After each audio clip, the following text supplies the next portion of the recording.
Olá, tudo bem? Hoje iremos falar um pouco sobre leishmaniose visceral. Sim, leishmaniose visceral, mais conhecida popularmente como calazar. Leishmaniose visceral tem como hospedeiro invertebrado o mosquito palha, que tem por característica ser chamado cientificamente como Lutisomia longipalpis, que pode estar infectado pelo agente etiológico da doença, o Leishmania chagas, no qual são inoculados no hospedeiro vertebrado durante o respaldo sanguíneo, ou seja, durante a picada do mosquito, são infectados pelo Leishmaniose chagas, na forma de promastigotas metacíclicas, que são infectados o hospedeiro acidentado, que o hospedeiro acidentado, no caso, é o homem. Em todo esse ciclo, o homem é o hospedeiro acidentado. E a leishmaniose visceral afeta rapidamente as células dendríticas e o nosso sistema imunológico.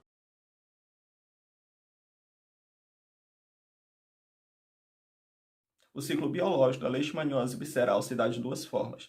No ciclo do vertebrado, as formas amartigotas do parasita elas são encontradas parasitando o sistema mononuclear fagocintário, essencialmente pelos macrófagos.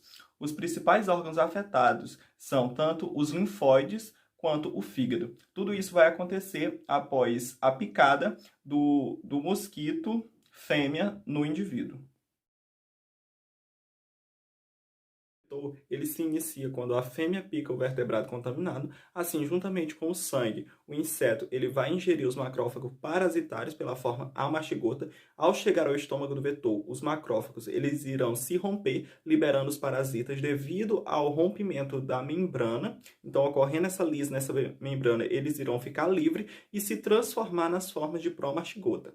Então, essas formas promastigotas do subgênero Viania, elas dirigem-se para o intestino posterior, onde se estabelece nas regiões tanto do piloro quanto do íleo, e nesse local elas irão ter sucessivas multiplicações. Após isso, elas irão migrar através do estômago para a laringe do inseto. Então, o vetor ele vai atingir a forma infectante.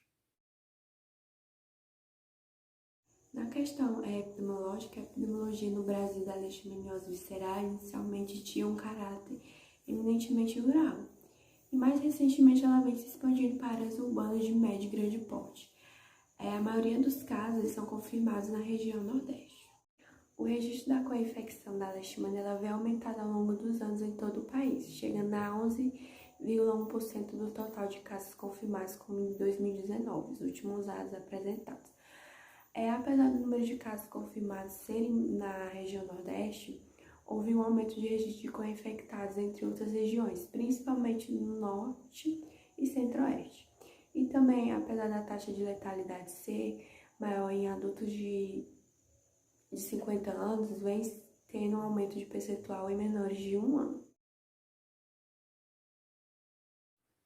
As formas clínicas do calazar se dão de duas formas, sendo a inicial conhecida como fase aguda, caracterizada por ter uma febre alta, palidez, e a hepatoesplenomegalia, que se dá pelo aumento do volume do fígado e do baço. Os principais órgãos atingidos nessa fase é o fígado e o baço por crescerem, e também, ainda que em uma menor proporção, também causa alterações na medula óssea. Já em relação ao calazar crônico, que é a fase mais prolongada, conhecida também como calazar clássico, as principais características vai estar com uma febre irregular, diferente do que se encontra na fase aguda, que é apenas uma febre alta. Nesse caso, a febre não vai ser regular. Vai ter também um emagrecimento progressivo, embora que se ainda tenha um aumento no volume abdominal, alterações digestivas e dispneia. Essa doença também ela é oportuna nos casos de indivíduos com HIV/AIDS. É importante que a população também se atente aos principais sinais que podem aparecer no cão, para poder se prevenir de algumas proliferações dessa doença. Os principais sinais se dão principalmente por ter um aumento muito grande nas unhas, úlceras por diversas partes do corpo desse animal, principalmente nas orelhas, causando também uma cor mais abranqueada nessa área, e também por ter um emagrecimento progressivo também do cão. O diagnóstico precoce é fundamental para evitar complicações que possam pôr a vida do paciente em risco. Além dos sinais clínicos, existem exames laboratoriais para confirmar o diagnóstico. Entre eles, os testes sorológicos, como o teste de ELISA e de punção de medula óssea. O diagnóstico diferencial também ele é muito importante, pois existem várias doenças que podem ser confundidas com a leishmaniose visceral. O tratamento a principal é o uso de antimoniais pentavalentes como a glutatine, pode ser usado também betamentina e anfotericina B, mas o principal é a glutatine. O período de tratamento pode variar entre 20 a 40 dias, dependendo da resposta do paciente ao tratamento. A prevenção da leishmaniose visceral se dá por meio do combate ao agente transmissor dessa doença, que é o mosquito. Os principais meios de combate é a limpeza semanalmente dos quintais e também dos abrigos dos animais domésticos, o destino adequado aos lixos orgânicos, assim a gente vai evitar o desenvolvimento de larvas desse mosquito, e também o uso de repelentes, mosquiteiros e inseticidas durante a noite, assim a gente vai evitar a picada desse mosquito.